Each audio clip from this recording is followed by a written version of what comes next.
Hey guys, salut à tous, c'est Soli, j'espère que vous allez bien, bienvenue sur Livrement Addict et c'est toujours avec une tasse de café que je vous accueille sur cette chaîne. J'espère que vous allez bien, on se retrouve aujourd'hui pour une vidéo update lecture. J'ai pas mal de choses à vous présenter, du coup c'est parti.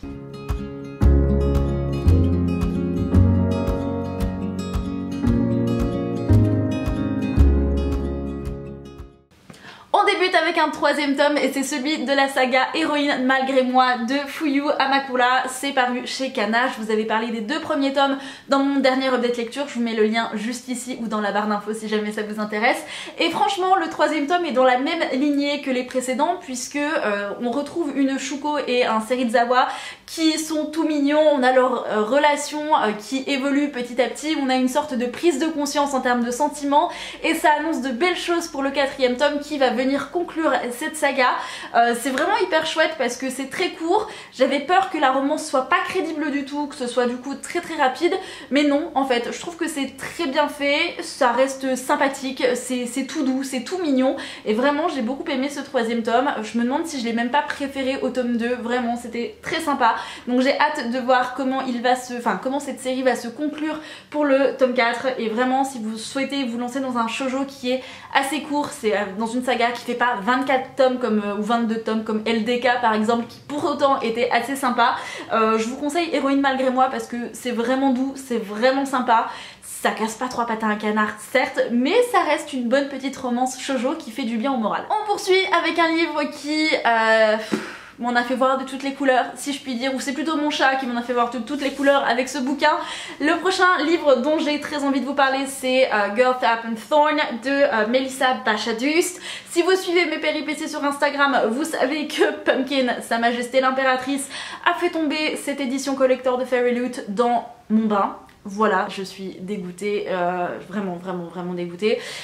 Il est clairement plus lisible, hein. Il reste dans ma bibliothèque en tant qu'objet livre puisque la Dust Jacket n'a rien étant donné que je les enlève à chaque fois que je lis un hardback, mais vraiment j'ai la haine, vous n'imaginez pas à quel point. Bref, je suis pas là pour me plaindre de l'état de mon livre, j'avais qu'à faire gaffe. Dans cette histoire, on va suivre Soraya qui est une princesse maudite depuis sa naissance. Son toucher est mortel, donc tout ce qu'elle touche meurt en fait, tout simplement. Soraya a un frère jumeau qui revient au palais tous les étés avec la cour, avec leur mère notamment, et cet été, donc quand on débute l'histoire, ils reviennent et Soraya les attend de pied ferme, sauf que elle apprend que son frère va se marier dans quelques jours et elle a très envie de participer aux festivités, sauf que ce n'est pas possible étant donné son pouvoir, et c'est là qu'elle va réaliser qu'il y a peut-être un moyen de lever cette malédiction.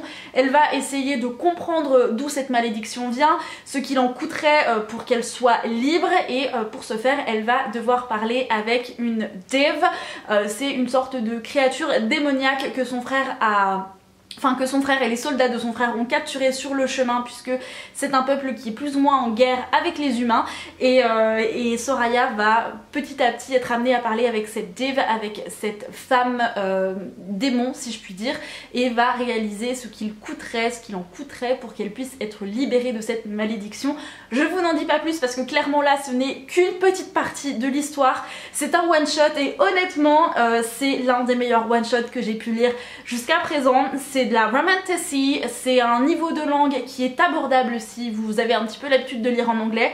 Je sais que vous êtes souvent à me demander en termes de niveau ce que ça donne. Clairement ici ça passe, les chapitres sont très courts, ça donne une très belle et bonne dynamique, les personnages sont hyper sympas, qu'ils soient méchants, mauvais ou gentils, qu'ils soient les héros ou les vilains de l'histoire, ils sont pas tout noirs ou tout blancs hein, concrètement, ils sont vraiment très nuancés. C'est-à-dire que l'héroïne, c'est presque elle a quasiment cet aspect anti-héros. Franchement, c'est extrêmement bien amené, c'est très bien développé. On évolue dans le folklore perse puisque c'est une réécriture d'un conte perse et franchement, j'ai adoré la façon dont l'autrice nous embarque dans cette histoire. J'aurais presque aimé un tome 2, mais qui dit tome 2 dit en même temps peut-être, enfin forcément plus de scènes et peut-être un peu plus de longueur qui aurait alourdi cette histoire, et vraiment c'était hyper intéressant de plonger dans cet univers. Et en plus on a une romance LGBTQIA+, je crois que je l'ai bien dit, donc une romance, je vais essayer de le lire en français, LGBTQ+, je crois que je lis des lettres à chaque fois que je le dis en français. Navré, je n'y arrive toujours pas. En tout cas, dans cette histoire, on a une romance FF et franchement, la façon dont la romance est amenée, ça prend vraiment son temps, ça reste crédible, ça prend pas forcément trop le pas sur le restant de l'histoire non plus. Ça reste vraiment très sympa. J'ai beaucoup aimé la façon dont l'autrice... Pourquoi est-ce qu'il y a des travaux en face de chez moi, les gars? Je pense qu'il va falloir qu'on fasse avec. Je disais que j'aimais beaucoup la façon dont l'autrice réussit à créer à tisser cette romance en fait petit à petit, parce que vraiment ça prend pas le pas sur le reste de l'histoire, ça reste quand même je trouve assez au second plan. Forcément on a ça a une certaine importance à un moment donné, mais je trouve que ça reste, ça donne un bon équilibre à l'histoire, c'est pas trop, c'est pas too much, ça n'alourdit rien, ça ne nous encombre pas en fait, si je puis dire, si je peux utiliser ce terme là, dans notre lecture, puisque on a vraiment une ligne rouge qui est tracée, qui est très fluide, et il se passe énormément de choses, beaucoup de rebondissements, et il n'y a pas vraiment de longueur en fait dans cette histoire. C'est très chouette et en même temps c'est très visuel quand vous lisez, enfin quand vous évoluez plutôt dans le château etc, puisque Soraya a l'habitude de passer par des souterrains et même quand on a des descriptions elles sont pas du tout lourdes, elles sont vraiment très très visuelles en fait, et j'ai beaucoup aimé cet aspect là, c'était vraiment un plaisir de me plonger dans cette histoire, et franchement si vous lisez en anglais je vous la recommande, et si jamais vous souhaitez lire en anglais, que vous y êtes mis après quelques lectures de différents livres, je sais pas, romances contemporaines etc, ou si vous sentez comme premier roman de romantasy, pourquoi pas. Je vous conseille peut-être d'abord A Curse So Dark and Lonely, qui à mon sens était peut-être un peu plus simple en termes de niveau de langue, mais celui-ci a des chapitres qui sont plus courts et qui donnent une autre dynamique, et donc pour première lecture vraiment en VO, pourquoi pas, c'est à tenter. On poursuit avec le tome 2 de la saga Grisha de Leigh Bardugo. Je vous en ai parlé sur Instagram. Que dire de ce tome 2? Il est très différent du premier tome. En fait j'ai beaucoup de choses à dire sur ce second tome. Je comprends que des personnes aient adoré, et en même temps je comprends que des personnes en aient eu ras-le-bol de ce tome 2, parce que vraiment j'ai un avis qui est extrêmement mitigé. À savoir que j'ai lu le premier tome, je crois que c'était le premier ou le deuxième livre que j'ai lu en janvier 2020. Je me demande si c'est pas le tout premier livre que j'ai lu en 2020, le premier tome, donc j'ai quasiment attendu 1 an et demi avant de lire le tome 2, et je ne me rappelais pas qu'Alina était comme ça, enfin c'est à dire que j'ai eu envie de la fracasser la moitié du temps, toutes les 2 pages je me suis dit putain mais c'est pas possible, et ça a été un énorme point noir pour moi dans cette histoire. J'ai vraiment pas accroché avec Alina. Mal, il me sort par les yeux, concrètement ça m'horripile. À mon sens c'est ce que j'expliquais à Kimi parce qu'elle était en train de lire le premier tome quand je lisais le tome 2, et je lui disais que moi il y avait vraiment des choses qui m'avaient dérangée, et la relation par exemple entre Mal et Alina je la trouverais presque, attention les mots sont peut-être un peu forts, mais presque toxiques en fait, parce que j'ai l'impression que pour que l'un soit heureux il faut que l'autre soit malheureux, et je trouve ça toxique en fait. Enfin c'est pas toxique vraiment dans le sens pervers, narcissique etc, rien à voir, mais je trouve vraiment où on a cette dynamique où quand l'un est malheureux l'autre est heureux, et inversement, et c'est comme ça pendant tout le second tome, et j'ai trouvé que c'était lourd, et Mal c'est pas forcément un personnage que avec lequel j'avais accroché dans le premier tome. Alina a extrêmement bien évolué dans ce tome 2, il y a vraiment des éléments dans son caractère qui sont très positifs, la façon dont elle va prendre les choses en main, parce que ce tome 2 est vraiment beaucoup plus concentré sur tout ce qui est stratégie militaire pour gérer les futurs conflits qui vont être annoncés dans le tome 3 et qui prennent de l'ampleur à la fin du tome 2, mais c'est vrai qu'on a une Alina qui devient cette héroïne badass en fait, auquel on est habitué dans les romans de romantasy, sauf que à côté de ça, autant j'ai adoré la façon dont elle avait évolué, parce que pour moi c'était pas du tout la Alina dont je me souvenais dans le tome 1, du coup j'étais déjà un peu déroutée par ça, et en même temps dans ce second tome Alina je la trouve beaucoup plus égocentrique, et j'ai horreur de ce trait de caractère là, ça m'insupporte.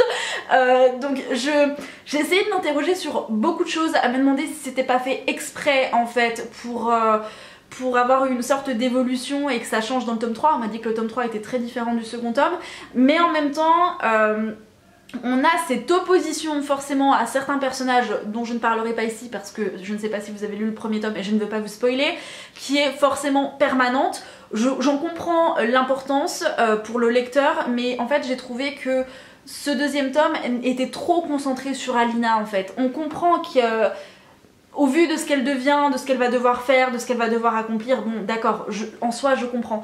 Par contre, ce deuxième tome était lent à certains passages, très intéressant quand il était question de stratégie militaire pour, presque sociopolitique aussi, hein, pour gérer les futurs conflits.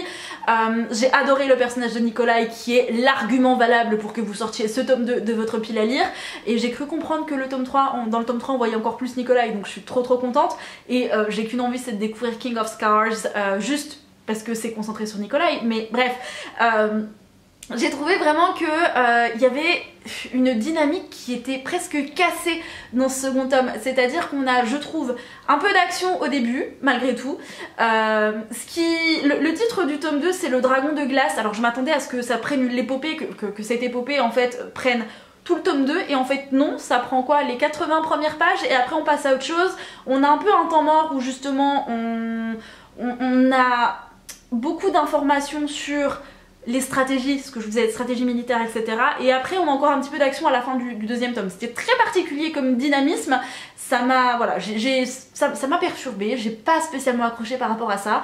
Mais sinon il y a vraiment des éléments qui sont très positifs. J'aime beaucoup l'univers dépeint dans Grisha, je trouve que Leigh Bardugo elle fait un très bon travail, c'est très visuel, on imagine très bien les choses. C'était agréable de retourner dans certains lieux, d'en découvrir d'autres, d'évoluer dans différents lieux également, je ne m'étendrai pas non plus là-dessus, mais je trouvais que c'était très sympa. Par contre, c'est vrai que j'en attends un petit peu plus, j'aimerais beaucoup qu'elle approfondisse certains aspects, certains éléments, puisqu'on va parler des royaumes voisins. Je m'attendais à ce qu'on en apprenne un petit peu plus sur leurs coutumes, etc. C'est pas forcément le cas, j'espère que ça le sera dans le tome 3, mais j'ai peur de pas que ma curiosité ne soit pas satisfaite non plus. Donc bon voilà, il y a vraiment des éléments positifs, mais il y a aussi beaucoup d'éléments qui m'ont chagriné, qui m'ont gonflé, voilà. Et l'un des plus gros éléments, points négatifs pour moi à mon sens dans cette saga, c'est la relation entre Alina et Mal. J'ai failli l'appeler Al en fait, tout va bien. Entre Alina et Mal, et en fait j'aimerais vraiment que Alina... il y a une amélioration dans son comportement parce que j'ai vraiment beaucoup de mal, je vous assure, je l'ai trouvé très égocentrique on comprend son importance hein, mais au bout d'un moment cocotte il va falloir faire dégonfler le melon parce que ça peut pas, en fait ça peut pas durer tout le tome 3 non plus comme ça. J'ai pas encore lu d'ailleurs ce tome 3, je vais essayer de le lire avant la sortie de la série bien évidemment. Il est pas très épais. J'ai hâte de connaître la conclusion de cette première trilogie pour ensuite me concentrer sur Six of Crows pardon, et ensuite sur King of Scars puisque Nikolai, vous-même vous savez. Mais je pense que le tome 3 nous réserve une belle surprise, en tout cas j'espère sincèrement. Dites-moi dans les commentaires si vous avez terminé la trilogie Grisha, si vous êtes prêts pour la sortie de la série Netflix et voilà. Et vous, qu'est-ce que vous avez pensé de ce tome 2 si jamais vous êtes lancé dans cette saga et que vous avez lu le tome 2, dites-moi tout.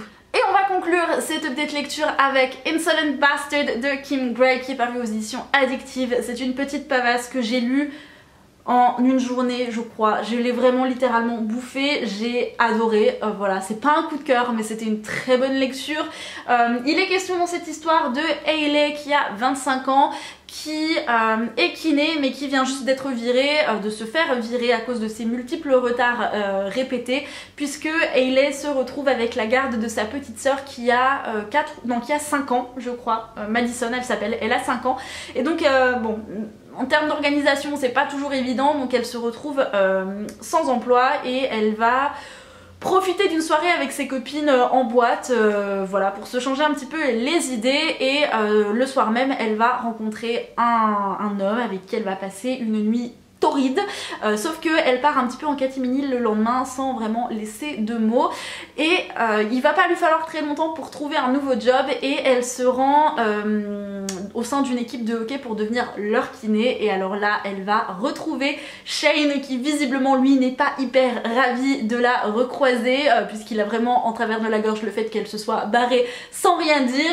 et Shane n'est autre qu'un attaquant dans l'équipe de hockeyeurs professionnels pour qui elle va travailler et forcément interdiction d'avoir quelconque relation entre la kiné et les joueurs, sauf que Shane et Hayley vont être attirés comme comme des aimants l'un à l'autre et ça va être très compliqué pour eux de ne pas se sauter dessus. Voilà, littéralement, clairement, c'est ça.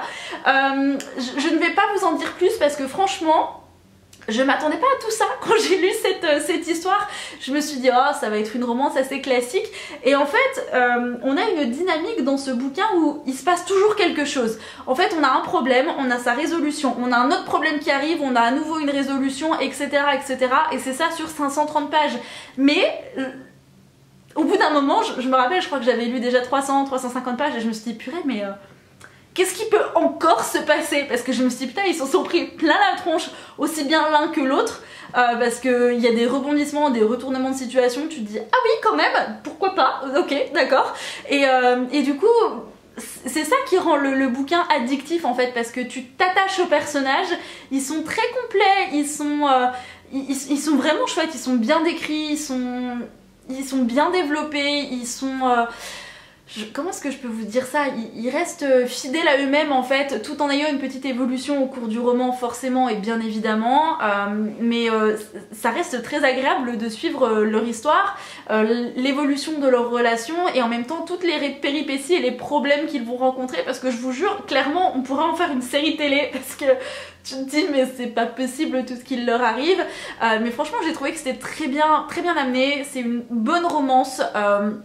Elle est pas excellente, elle m'a pas fait pleurer comme les romances de Brittany C. Cherry ou comme Mia Sheridan pour Archer's Voice. Voilà, elle m'a pas foutu les tripes comme Colleen Hoover avec Maybe Someday. Mais par contre, ça reste une très bonne romance, probablement l'une des meilleures que j'ai lues jusqu'à présent parce que vous le savez, j'en ai lu énormément. Mais ça reste l'une des meilleures romances que j'ai lues récemment du moins. Et franchement, si vous cherchez un moment pour vous changer complètement les idées, un livre qui se lit très vite, il faut vraiment pas avoir peur de la taille de ce bouquin parce que en fait c'est un format semi-poche. Ça reste écrit assez gros et la maison d'édition Addictive propose un papier, enfin les papiers de leurs romans sont assez épais en fait, ce qui donne ce volume au bouquin, donc faut pas avoir peur de la pavasse qu'est Insolent Bastard, mais ça reste vraiment une très belle et bonne romance que je peux que vous conseiller, vraiment si vous en cherchez une où on parle de sport, on parle de hockey. Alors le petit bémol c'est que j'aurais aimé que le hockey soit un peu plus approfondi ici, qu'on le mette un peu plus en avant. Mais bon, c'est pas forcément le cas, mais il se passe déjà tellement d'autres choses à côté que je comprends que le sport en lui-même soit relégué au second plan, mais ça reste une bonne romance. Il y a quelques petits... Il y a des clichés, hein, forcément, je vous le cache pas, il y a des clichés, ça reste de la romance. Il y a quelques éléments qui pour moi n'ont pas été une grosse surprise parce que je les ai vus venir à des kilomètres, notamment des résolutions vraiment à la fin du livre, où je m'en doutais depuis quelques temps, mais... Voilà, ça reste une romance qui est très agréable, que je vous conseille si jamais vous avez envie de découvrir des romans aux éditions Addictive. J'en ai lu beaucoup et je vous assure que celle-ci est vraiment sympa. Voilà, c'est pas incroyable, mais ça reste une très bonne lecture. J'en ai terminé avec cette vidéo, j'espère qu'elle vous aura plu. Si c'est le cas, n'hésitez pas à lâcher un petit like, ça fait toujours plaisir. Et puis n'hésitez pas à me dire dans les commentaires s'il y a des livres que je vous ai présentés aujourd'hui qui vous intéressent. Est-ce que vous auriez des recommandations lecture à me faire? Vous savez que je suis très friande de nos échanges. Et puis voilà, c'en est à peu près tout pour moi. Je ne vous embête pas plus. Sur ce, je vous souhaite à tous et à toutes de passer de très belles et bonnes lectures. Je vous dis à la prochaine sur la chaîne et en attendant, prenez soin de vous. Ciao!